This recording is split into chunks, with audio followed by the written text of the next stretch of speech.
Shalom Bapak Ibu dikasihi Tuhan, selamat pagi. Kiranya Tuhan memberkati Bapak Ibu seluruh para pendengar di pagi hari ini. Sehat-sehat, tidak kurang suatu apapun. Saudara, kita akan berdoa sebelum kita mendengarkan kebenaran firman Tuhan. Mari kita berdoa. Bapa di dalam sorga, pagi hari ini Tuhan kami mengucap syukur atas kasih setia Tuhan, pertolongan dan perlindungan Tuhan. Pagi hari ini kami bisa bangun oleh karena kasih Tuhan. Sehat, tidak kurang suatu apapun. Terpujilah namamu. Sebentar kami akan mendengarkan kebenaran firman. Urapilah pendengaran kami. Berikanlah kami hati untuk mengerti kebenaran firman-Mu dan menerima kebenaran firman-Mu. Di dalam nama Tuhan Yesus kami berdoa dan mengucap syukur. Haleluya. Amin. Bapak Ibu Saudara dikasihi Tuhan, kita baca kebenaran firman Tuhan dari Roma 8 ayat 28 Saudara.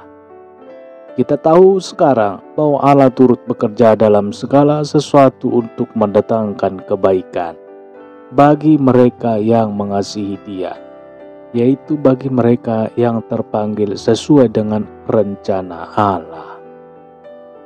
Bapak Ibu Saudara, jika Tuhan mendatangkan kebaikan, kok saya dibikin susah begini? Kenyataannya beda, Saudara. Jika Tuhan bekerja guna mendatangkan kebaikan, mengapa saya harus menderita? Pertanyaan yang sering kali berulang-ulang disampaikan oleh orang-orang yang sedang mengalami kebutuhan hidup. Bahkan nyaris masuk dalam keputusasaan, Saudara.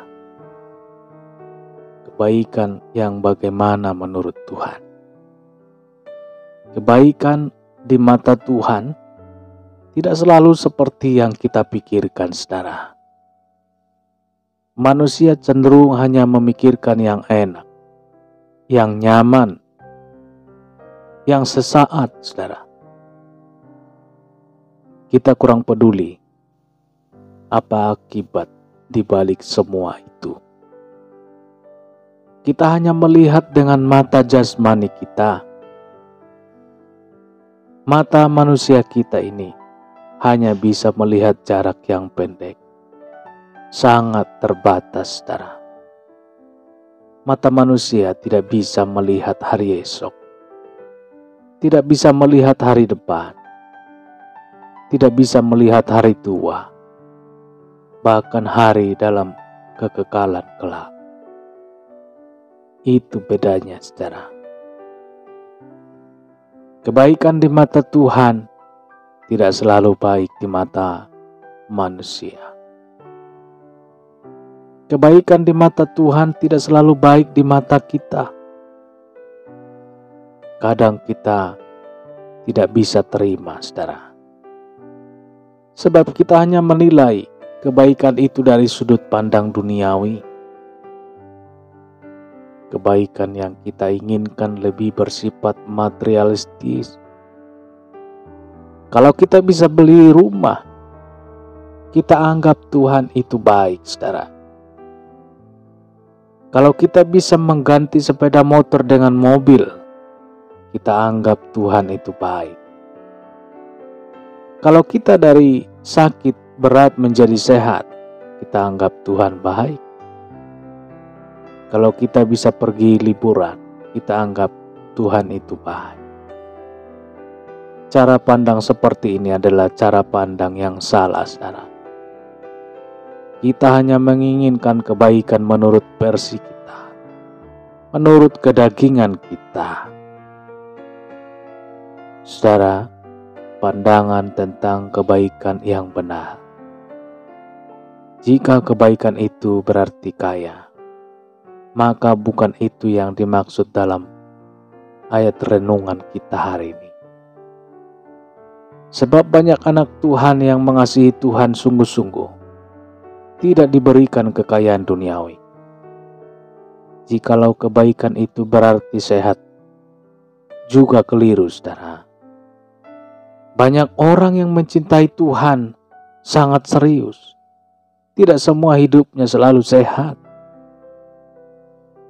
Saudara, begitu juga kebaikan. Tidak berarti usaha kita lancar, bisnis kita sukses. Kenyataannya saudara, pengusaha yang sangat mengasihi Tuhan, yang rela menyerahkan miliknya untuk dipakai bagi kerajaan Tuhan, bisa bangkrut, bisa pailit, bisa tutup. Jadi jangan pernah punya pandangan yang keliru tentang kebaikan menurut Tuhan. Tidak berarti harus sama menurut selera kita, saudara.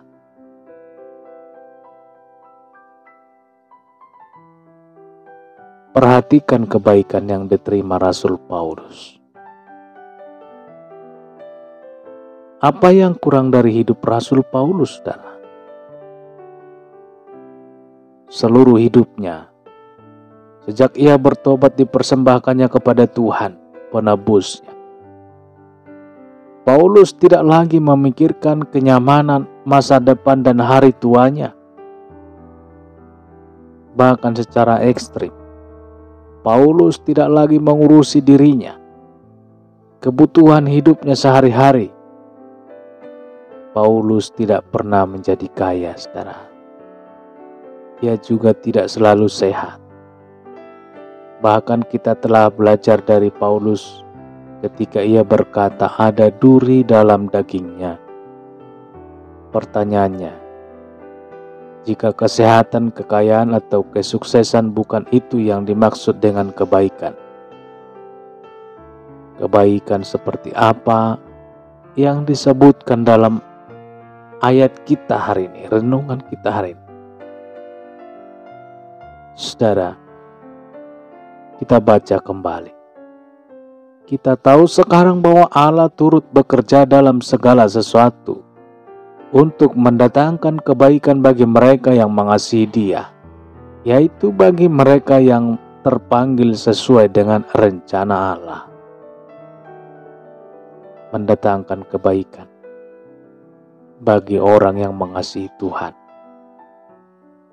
Lalu siapa yang dimaksud dengan orang yang mengasihi Tuhan? Orang yang mengasihi Tuhan adalah orang yang berusaha melakukan apa yang berkenan kepada Tuhan, apa yang menyenangkan hati Tuhan, saudara. Orang yang mengasihi Tuhan tidak pernah memikirkan untuk mengasihi dirinya lebih dahulu. Orang seperti ini adalah orang yang rela berkorban apapun. Yang penting menyenangkan hati Tuhan. Bagi orang-orang seperti inilah Tuhan merencanakan segala sesuatu untuk mendatangkan kebaikan. Tidak ada keluhan walaupun hidup dalam kepahitan. Orang yang mengasihi Tuhan tidak pernah berkeluh kesah tentang masalah yang dialaminya. Sekalipun peristiwa yang terjadi membuatnya menderita, orang seperti ini akan rela menerima apapun yang menimpa hidupnya. Ia paham bahwa setiap kejadian dalam hidupnya ada campur tangan Tuhan di dalamnya. Puji Tuhan. Pasti ada rencana Tuhan bagi dirinya. Seperti itulah keyakinannya. Jadi tidak ada masalah jika ada peristiwa yang pahit menghempas hidupnya. Beda dengan orang yang belum mengasihi Tuhan, atau yang mengasihi Tuhan tidak sungguh-sungguh. Iman orang seperti ini akan goyah ketika badai mengamuk dalam hidupnya.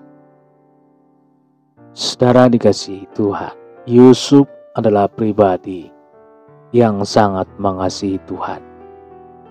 Setiap kita pasti pernah mendengar kisah perjalanan kehidupan Yusuf, saudara. Penuh dengan onak dan duri. Mengapa Yusuf sanggup melewati semua itu? Bukan untuk waktu yang singkat, saudara. Dari usia remaja hingga menjadi seorang pemuda. 13 tahun lamanya ia hidup dalam penderitaan yang amat sangat, saudara. Tetapi Yusuf tidak pernah mengadu kepada Tuhannya. Tidak juga berkeluh kesah kepada orang-orang di sekitarnya. Tidak sampai menyerah kepada dirinya. Yusuf menjalani dengan penuh keyakinan bahwa ia akan sampai ke tempat tujuan, yakni janji Tuhan yang hebat itu. Haleluya. Kuncinya bukan Yusuf sangat mengasihi Tuhan, saudara. Ia tidak mau menyangkal Tuhannya. Ia tidak mau keluar dari jalan rencana Tuhan. Semuanya itu diikutinya walaupun ia harus masuk ke dalam penjara. Yusuf hebat, saudara. Saudara mau menjadi seperti Yusuf? Apakah kita mau menjadi seperti Yusuf? Seandainya saja kita bisa seperti Yusuf, maka setiap peristiwa yang terjadi dalam hidup kita, sekalipun pahit, akan terasa manis, saudara. Yakinlah bahwa itu semua akan mendatangkan kebaikan bagi kita. Itu semua mendatangkan kebaikan bagi saudara. Apabila saat mendengarkan renungan ini, saudara, Anda merasa belum berada di posisi Yusuf, maka segeralah untuk berubah posisi hati Anda. Jika Anda menyadari Anda belum mengasihi Tuhan dengan sepenuh hati, inilah saatnya untuk Anda memutar ulang gelombang hidup saudara, untuk tertuju kepada Tuhan, mengasihi Tuhan dengan sepenuh hati. Kalau itu kita sudah lakukan, maka dipastikan, saudara, kita akan menerima kebaikan Tuhan di ujung peristiwa yang kita rasakan pahit. Saudara, jadilah manusia hebat seperti Yusuf. Jika Yusuf bisa, saudara, mengapa kita tidak? Puji Tuhan, kita berdoa.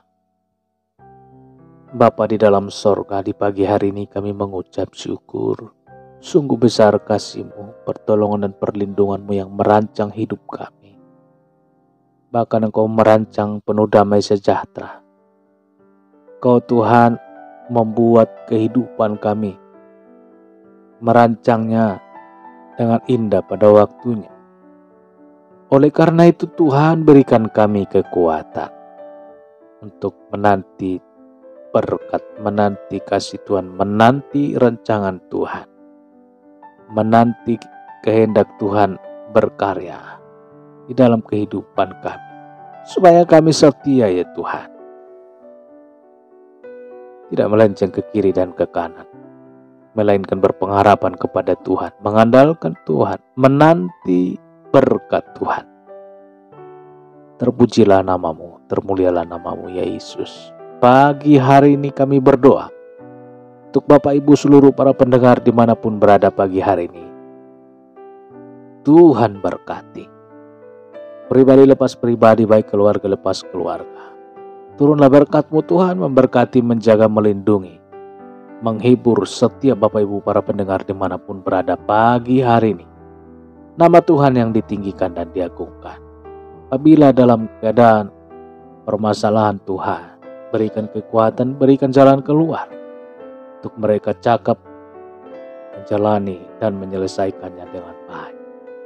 Dalam nama Yesus, bila dalam keadaan kurang sehat, sakit, Tuhan Yesus, tangan kasih-Mu Tuhan yang terus bagi tubuh yang sakit pagi hari ini, hingga yang sakit disembuhkan di dalam nama Tuhan Yesus.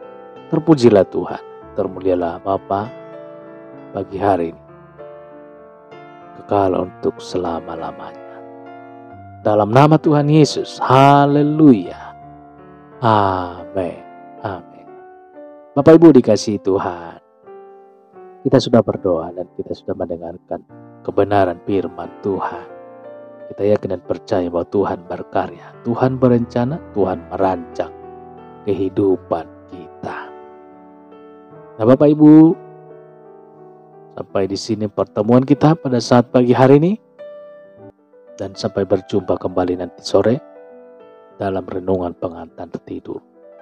Berdoa bagi Bapak Ibu seluruh para pendengar dimanapun berada. Baik, Tuhan Yesus memberkati. Sampai jumpa dalam renungan berikutnya. Haleluya. Amin.